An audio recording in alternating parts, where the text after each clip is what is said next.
الرجیم بسم اللہ الرحمن الرحیم۔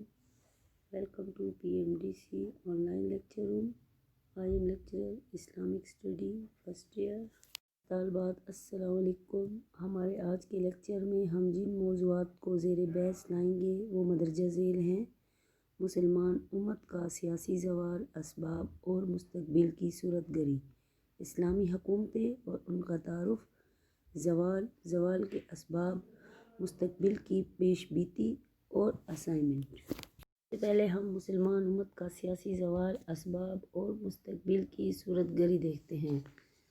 امت مسلمہ کے عروج اور زوال کی عجیب داستان ہے۔ وہ قوم جو دنیا کی پسماندہ قوم سمجھی جاتی تھی، جو چند بکھرے ہوئے قبائل کا ہجوم تھا اور جسے دوسری اقوام حقارت کی نظر ڈالنے کے علاوہ کوئی اہمیت دینے کے لیے تیار نہ تھی، وہ اسلام کے پرچم تلے طوفان اور بگوڑے کی طرح اٹھی اور تمام دنیا پر اس طرح چھا گئی کہ پھر اس کے سامنے دنیا کی عظیم سلطنتیں ریت کی دیوار ثابت ہوئیں۔ امت مسلمہ کے سیاسی زوال اور اس کے اسباب کا جائزہ لینے سے پہلے ہم کچھ اسلامی حکومتوں کے بارے میں پڑھتے ہیں۔ اسلامی حکومت کا آغاز مدینہ منورہ کی اسلامی ریاست سے ہوتا ہے، جس کی بنیاد خود سرکار دو عالم حضرت محمد صلی اللہ علیہ وآلہ وسلم نے رکھی۔ پھر خلفائے راشدین کا دور، جو اسلامی حکومت کا سنہری ترین دور ہے، یہ دور سن 632 سے سن 661 تک رہا اور اس دور میں ہی اسلامی سلطنت کی سرحدیں شام، مصر، عراق، فلسطین اور ہندوستان تک جا پہنچی۔ امیر معاویہ رضی اللہ تعالیٰ عنہ کے حکمران بننے سے خاندان بنو امیہ اقتدار میں آ گیا، لیکن باقاعدہ آغاز مروان بن حکم سے ہوا۔ اس دور میں بے شمار فتوحات ہوئیں اور اسلامی سلطنت اسپین، وسط ایشیا اور شمالی افریقہ تک پھیل گئی، لیکن ولید بن عبد الملک اور عمر بن عبد العزیز رحمۃ اللہ علیہ کے بعد زوال شروع ہوا اور بنو عباس اقتدار میں آئے۔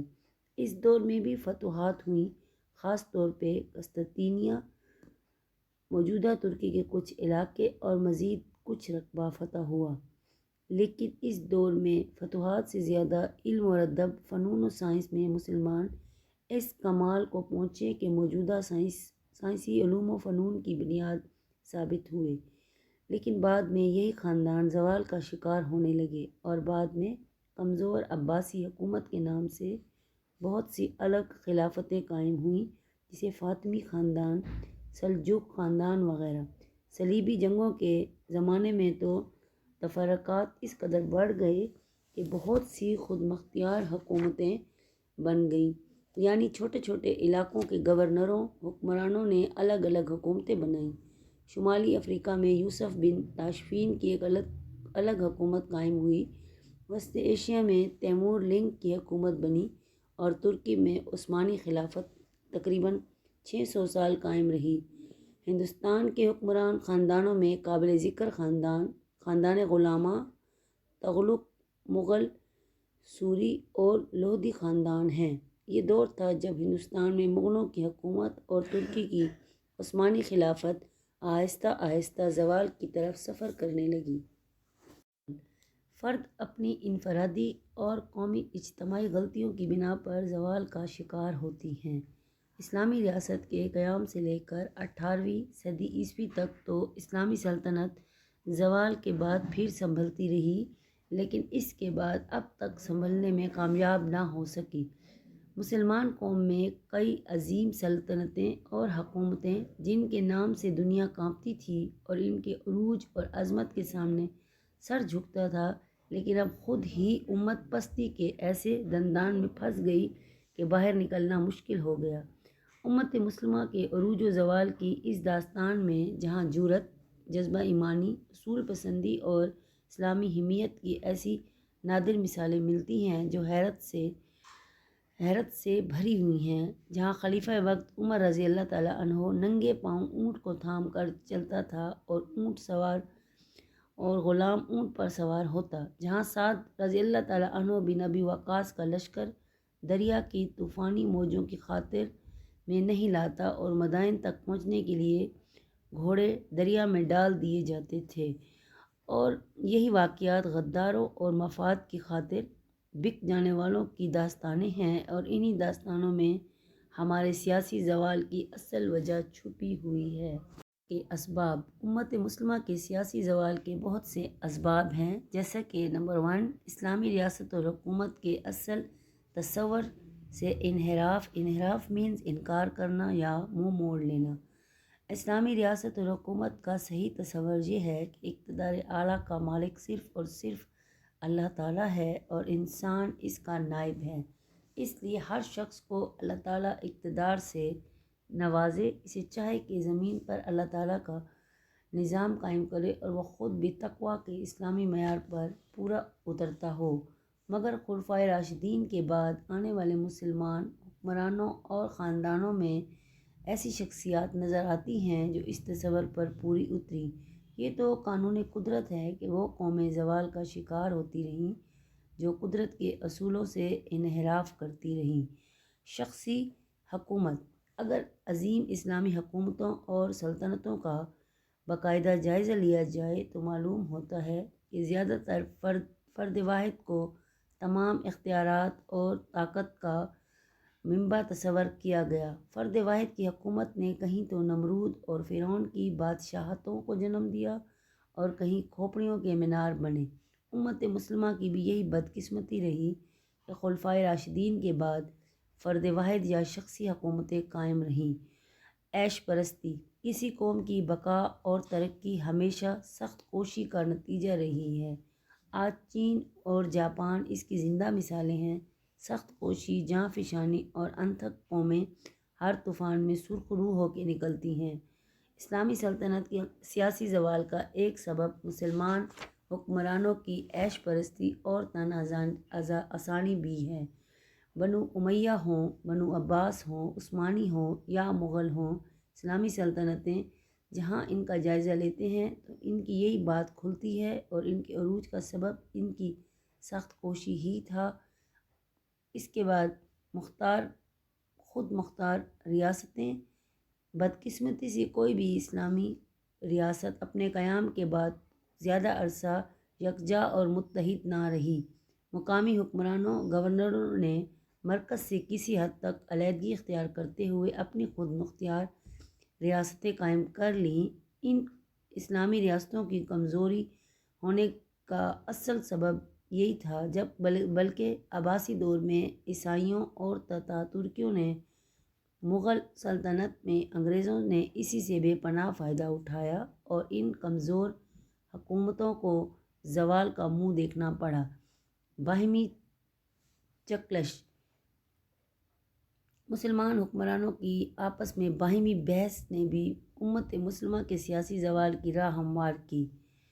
عباسی دور میں ابتدائی حکمرانوں کے بعد سے یہی سلسلہ رہا کہ امین اور مامون دونوں بھائیوں کے درمیان ہمیشہ ناراضگی چلتی رہی، جس سے بے انتہا نقصان ہوا، اور یہ سلسلہ چلتا رہا اور بغداد میں کئی مرتبہ تباہی سے دوچار ہوا۔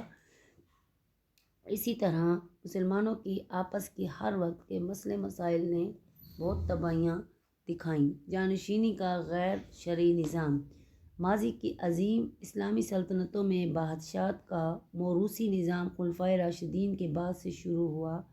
اس میں باپ کے بعد بیٹا اور پھر بیٹا یا بھائی وراثت میں حکمران بنتے۔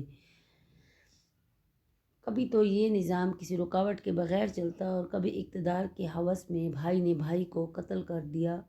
یوں یہ اقتدار کی بنیاد لاشوں پر، قتل و غارت اور خون ریزی پر ہوئی، اس لیے اس کا نظام خراب ہونے لگا، یعنی زوال کا شکار ہو گیا۔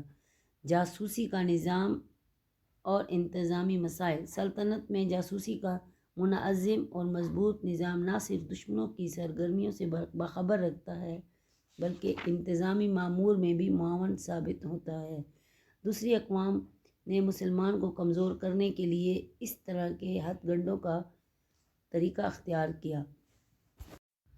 شورشیں اور بغاوتیں، جہاں مسلمانوں کے سیاسی زوال کے اور بہت سے اسباب ہیں، وہاں مختلف ادوار میں پوری طاقت سے جنم لینے والی شورشیں اور بغاوتیں بھی قابل ذکر ہیں۔ جدید علوم کی طرف عدم توجہ، مسلمانوں کے ہاتھ سے حکومت چھن جانے اور ان کے سیاسی طور پر زوال پذیر ہونے کی ایک وجہ جدید علوم اور فنون کی طرف توجہ نہ دینا بھی ہے۔ اسلام کی اصل روح سے بے خبری، اسلامی سلطنتیں اور عوام اسلام کی اصل روح بھلاتے چلے گئے۔ قرآن مجید جس میں زندگی کے ہر شعبے کے لیے رہنمائی اور ہر مسئلے کا حل موجود ہے، اس کی روح کو سمجھنے اور اس پر عمل کرنے کے بجائے محض ثواب حاصل کرنے کا ذریعہ سمجھا گیا۔ اسلام کو صرف چند رسوم تک محدود کر کے یہ سمجھ رہے ہیں کہ جیسے ہم نے دنیا فتح کر لی، مگر یہ سب کچھ اسلامی عوام کی بھول ہے، نااہل حکمران اور منصوبہ بندی کا فقدان۔ بیشتر اسلامی سلطنتوں میں جانشینی کا واضح اصول موجود نہ تھا، اور یہ بھی ضروری نہ تھا کہ جانشین اہل حکمران ثابت ہو۔ مستقبل کی پیش بینی، موجودہ حالات اور واقعات اور زمینی حقائق مستقبل کا اندازہ لگانے میں ہماری رہنمائی کرتے ہیں۔